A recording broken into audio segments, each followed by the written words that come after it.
Halo, perkenalkan saya Kendi Paraswati. Saya mahasiswa dari Universitas Mercu Buana. Saat ini saya ingin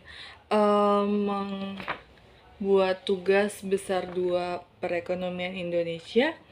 Ini mengenai konsep dan tujuan dari kebijaksanaan pemerintah mengenai otonomi daerah. Beberapa nanti akan saya jelaskan satu persatu. Di sini ada 5 ya, ada 5 yang harus ada 5 soal yang harus dijelaskan melalui video ini. Mungkin kita mulai dari yang nomor 1 dulu ya. Baik, di sini nomor satunya itu soalnya konsep dan tujuan dari kebijakan pemerintah mengenai otonomi daerah sebagai salah satu percepatan pembangunan di Indonesia. Di sini untuk konsep dan tujuan pelaksanaan otonomi daerah di Indonesia itu melibatkan beberapa aspek. Yang pertama, demokratisasi sistem pemerintahan di daerah. Itu otonomi daerah bertujuan untuk mewujudkan sistem pemerintahan yang lebih demokratis di tingkat lokal. Yang kedua, mengurangi kesenjangan antara daerah. Itu yang maksudnya itu dengan memberikan otonomi, daerah memiliki kesempatan untuk mengembangkan potensi lokal dan mengurangi ketidaksetaraan antara wilayah. Dan yang ketiga, memberdayakan dan meningkatkan kemampuan perekonomian daerah. Di sini untuk otonomi daerah memungkinkan daerah untuk mengelola potensi dan pemasukan keuangan secara lebih mandiri, sehingga dapat meningkatkan perekonomian daerahnya. Yang keempat, menciptakan sistem pembiayaan daerah yang adil, proporsional, dan transparan. Maksudnya itu, otonomi daerah dan juga bertujuan untuk menciptakan sistem pembiayaan yang lebih adil dan transparan bagi daerahnya. Kita lanjut untuk topik yang kedua. Di sini tentang masalah apa saja yang timbul akibat dari otonomi daerah dan kebijakan apa yang dilakukan pemerintah pusat guna mengatasi masalah tersebut. Di sini saya ingin menjelaskan untuk masalah yang timbul akibat otonomi daerah dan kebijakan yang dapat dilakukan oleh pemerintahan pusat untuk mengatasinya. Yang pertama itu korupsi di daerah ya. Untuk otonomi daerah telah menggeser praktik korupsi dari pemerintahan pusat ke pemerintahan daerahnya. Seperti itu. Yang kedua, potensi konflik antar daerah. Yang dimaksud itu otonomi daerah dapat memunculkan konflik antar wilayah. Pemerintahan pusat harus berperan dalam menjembatani perbedaan dan memastikan koordinasi yang lebih efektif dalam daerahnya.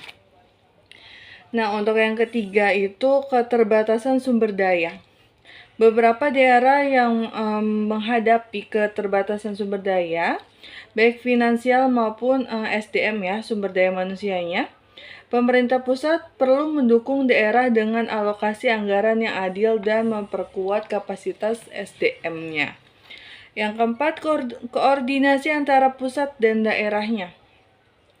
Keterlambatan atau ketidakjelasan dalam alokasi dana dan kebijakan nasional dapat menghambat pelaksanaan program di tingkat daerah. Pemerintah pusat harus memastikan koordinasi yang baik agar otonomi daerah berjalan dengan efektif.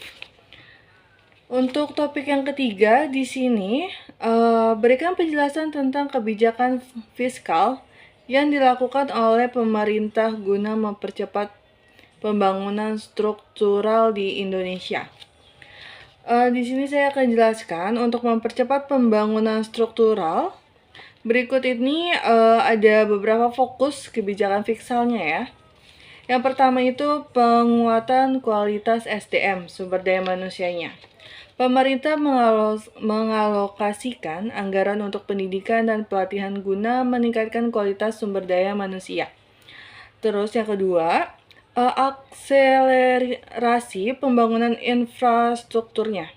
investasi dalam infrastruktur seperti jalan, jembatan, dan energi untuk mendorong pertumbuhan ekonominya.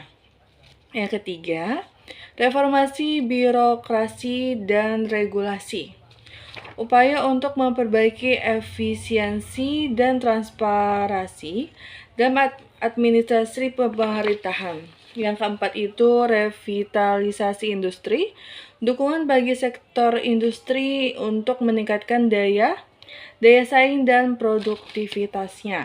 Yang kelima, pembangunan ekonomi hijau, kebijakan yang berfokus pada pertumbuhan berkelanjutan dan ramah lingkungan. Baik, itu yang ketiga ya. Yang keempat ini ada topik tentang kaitkanlah hubungan kebijakan percepatan pembangunan tersebut bagi peran Indonesia dalam menghadapi globalisasi ekonomi.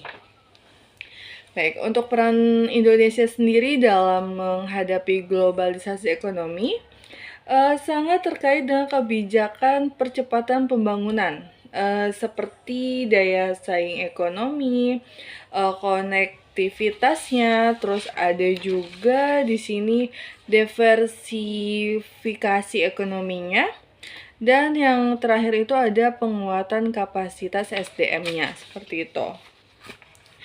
Di sini yang terakhir topiknya itu tentang identifikasi tantangan dan hambatan di masa yang akan datang dan apa solusi dari saya sebagai sumber daya manusia yang berada di dalam persaingan global saat ini. Di sini saya jelaskan beberapa tantangan dan hambatan yang dihadapi sumber daya manusia di masa depan serta solusi yang dapat diambil. Yang pertama itu perubahan teknologi ya. Perkembangan teknologi yang cepat akan terus menjadi tantangan. Sumber daya manusia perlu terus mengikuti tren teknologi dan mengembangkan keterampilan digital dalam hal yang positif ya tentu aja. Yang kedua, kebutuhan karyawan yang berubah. Karyawan tidak hanya mencari gaji tinggi, tetapi juga lingkungan kerja yang baik, kesempatan perkembangan karir, dan keseimbangan hidupnya. Solusinya itu adalah memahami kebutuhan individu dan menawarkan fleksibilitas. Kayak sekarang mungkin banyak juga ya kayak pekerjaan yang bisa dikerjakan di rumah tanpa harus datang ke kantor, seperti itu. Yang ketiga, persaingan global yang semakin ketat. Perusahaan harus bersaing dengan perusahaan lain di seluruh dunia, perusahaan lain di seluruh dunia untuk mendapatkan karyawan berkualitas seperti itu. Yang keempat, di sini sistem penilaian talenta yang kompleks. Yang kelima, perubahan regulasi ketenaga kerjaan. Mungkin hanya itu aja yang bisa saya jelaskan untuk beberapa topik ini yang saya coba buat ringkasan dengan sedetail mungkin dan sesimpel mungkin ya, seperti itu. Kurang lebihnya saya mohon maaf. Saya akhiri untuk video ini dan tugas besar perekonomian Indonesia. Terima kasih untuk waktunya. Selamat malam.